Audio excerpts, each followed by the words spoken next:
नमस्कार. डोर्लेवाडी प्राथमिक आरोग्य केंद्राच्या इमारतीच्या भूमिपूजनाच्या आजच्या कार्यक्रमामध्ये उपस्थित असलेल्या डोर्लेवाडीच्या सरपंच सुप्रिया नाळे, जिल्हा परिषद सदस्य मीनाक्षीताई तावरे, श्री रमेशराव मोरे, श्री ज्ञानदेवराव नाळे, अशोकराव नवले, श्री नारायणराव कुळेकर, राजेंद्र बोरकर,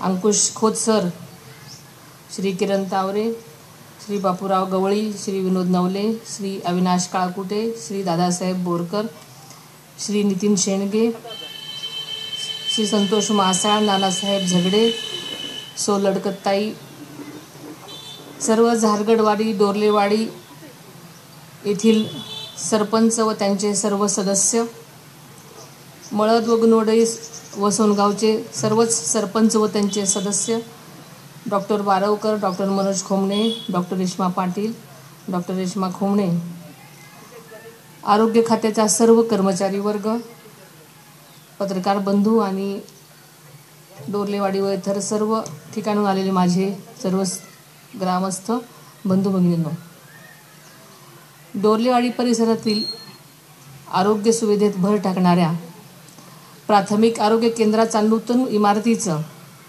भूमिपूजन आपल्या सर्वांच्या साक्षीनं झालं असं मी जाहीर करते.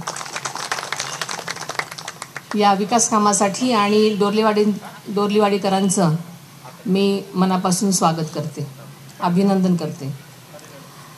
डोर्लेवाडी गावाबरोबरच इथल्या पंचक्रोशीतील आरोग्याची सुसज्ज सुविधा या निमित्तानं उपलब्ध होत आहे, याचा मला मनापासून आनंद होतोय. आज भूमिपूजन झालेल्या डोर्लेवाडीतील प्राथमिक आरोग्य केंद्राच्या नूतन इमारतीचा पाठपुरावा करणाऱ्या ग्रामपंचायतीसह विविध संस्थांच्या आजी माजी पदाधिकाऱ्यांचे, सदस्यांचे आणि ग्रामस्थांचे मी मनापासून अभिनंदन करते. या प्राथमिक आरोग्य केंद्रातील वैद्यकीय अधिकारी कर्मचाऱ्यांचं सुद्धा मनापासून अभिनंदन करते आणि त्यांना यापुढील त्यांच्या वाटचालीसाठी मनापासून शुभेच्छा देते. खरं सांगायचं तर मला असं वाटतं की दवाखाने झालेच नाही पाहिजे, कारण सगळ्याचं आरोग्य हे अगदी नीट राहिलं पाहिजे. पण आपण सर्वजण आरोग्याची काळजी घ्या, नीट राहा, जेणेकरून कोणत्याही दवाखान्यात जाण्याची तुम्हाला गरज भासली नाही पाहिजे.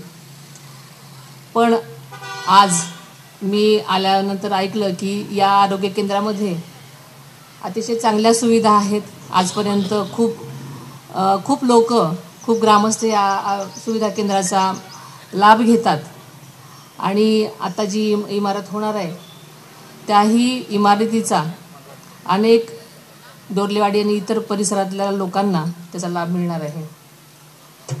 ग्रामीण भागातून येणाऱ्या गोरगरीब जनतेची सेवा करण्याची संधी यामुळे प्राथमिक आरोग्य केंद्रातल्या वैद्यकीय टीमला मिळालेली आहे.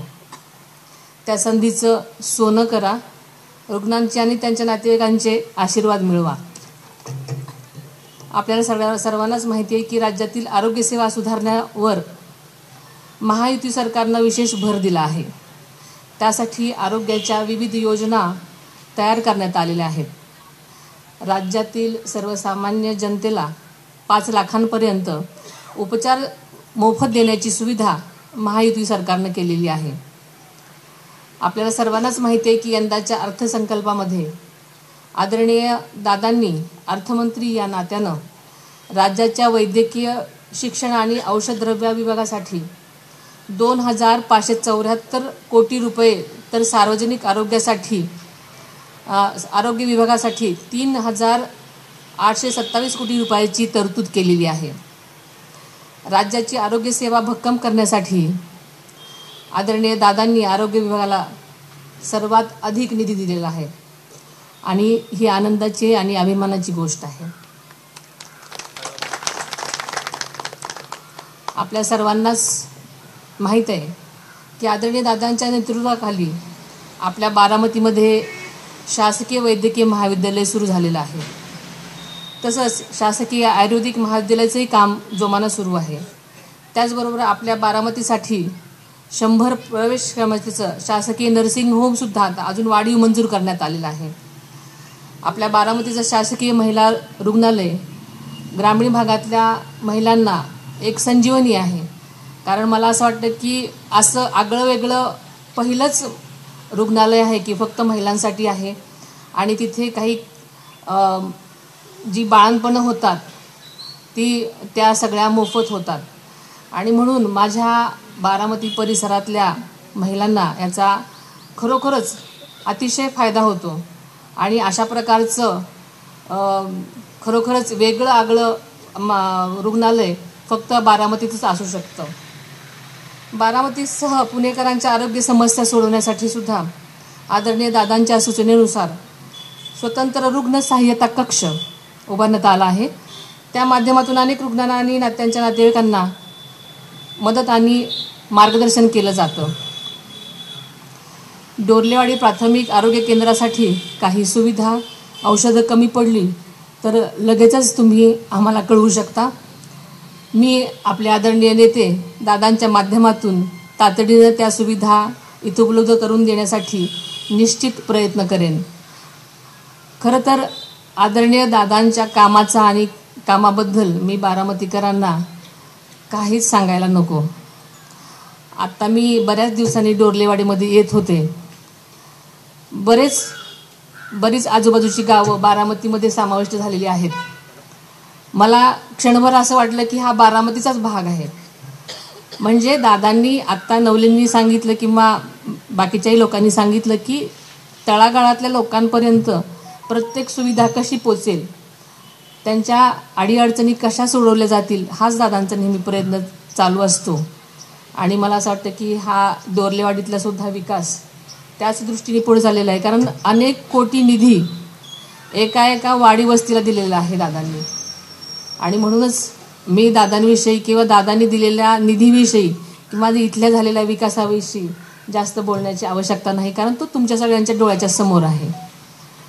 आणि म्हणूनच मला एवढंच म्हणायचं आहे की ज्या कळकळीनं आजपर्यंत दादांनी प्रत्येक वाडी वस्तीच्या प्रत्येक बारामतीकरांच्या गरजेसाठी, त्यांच्या गरजा कशा पूर्ण होतील याकडे लक्ष देण्यासाठी, अगदी वाड्या वस्त्यावर सुद्धा त्यांची सोय कशी होईल, त्यांच्या अडीअडचणी कशा सुकर होतील, माझ्या शेतकरी बांधव असतील त्यांच्याही अडचणी कशा सुकर होतील यासाठी सतत प्रयत्नशील असतात. अनेक गावांमध्ये भरपूर निधी दिला गेलेला आहे. काही ठिकाणी सगळ्या निधीचा वापर झालेला आहे, पण काही ठिकाणी काही गोष्टी राहिलेल्या आहेत. राहिलेल्या का आहेत तर तिथल्या स्थानिक लोकांच्या आपापसातल्या गोष्टींमुळे. आणि ह्या सगळ्या गोष्टींसाठी कुठून तरी एक मार्ग निघाला तर ह्या गोष्टीसुद्धा सगळ्या सुकर होतील असं मला वाटतं.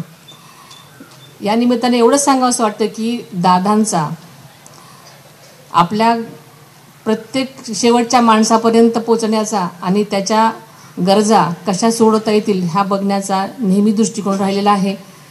माझा प्रत्येक बारामतीकर कसा सुखी होईल यासाठी त्यांचे प्रयत्न नेहमीच रात्रंदिवस सुरू असतात, हे आपण सगळ्यांनी पाहिलेलं आहे.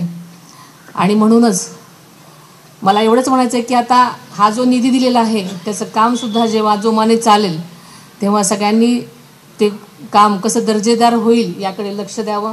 कुठे काही अडीअडचणी असतील तर त्या लगेच कळवाव्या, जेणेकरून त्या लगेच मार्गी लागतील. कारण एखादं काम रखडलं की तसंच रखडतं. आणि अतिशय चांगल्या प्रकारचं सुसज्ज असं आता नवीन इमारत होणार आहे आणि ह्या पंचक्रोशीतल्या लोकांसाठी एक वरदान असणार आहे. त्यामुळे इथल्या सर्व रुग्णांना खूप चांगल्या प्रकारची मदत मिळणार आहे. माझे आरोग्य सेवेतील सगळे अधिकारी आणि कर्मचारीसुद्धा अतिशय चांगलं काम करतात. त्यामुळे आज इथे गर्दी होण्याचं हे एक कारण आहे की आपण सगळेजण अतिशय मन लावून अतिशय चांगल्या भावनेनं काम करतात. त्याच्यामुळे आज सगळे रुग्ण इथे येतात आणि आपण अशाच प्रकारचं अतिशय चांगली सेवा इथल्या रुग्णांना द्यावी आणि आशीर्वाद मिळवावेत. तसेच आज या भूमिपूजनाच्या निमित्तानं आपण सगळ्यांनी मला इथे बोलवलं आणि भूमिपूजन करण्याचा मान दिला, सत्कार केला, त्याबद्दल मी आपल्या सर्व डोरलेवाडीकरांची आणि सरपंच आणि त्यांच्या सगळ्यांची मी मनापासून त्यांना धन्यवाद देते. आणि पुढच्या वाटचालीमध्ये आपल्या सर्वांनाच भरपूर शुभेच्छा देते आणि इथेच थांबते. जय हिंद, जय महाराष्ट्र.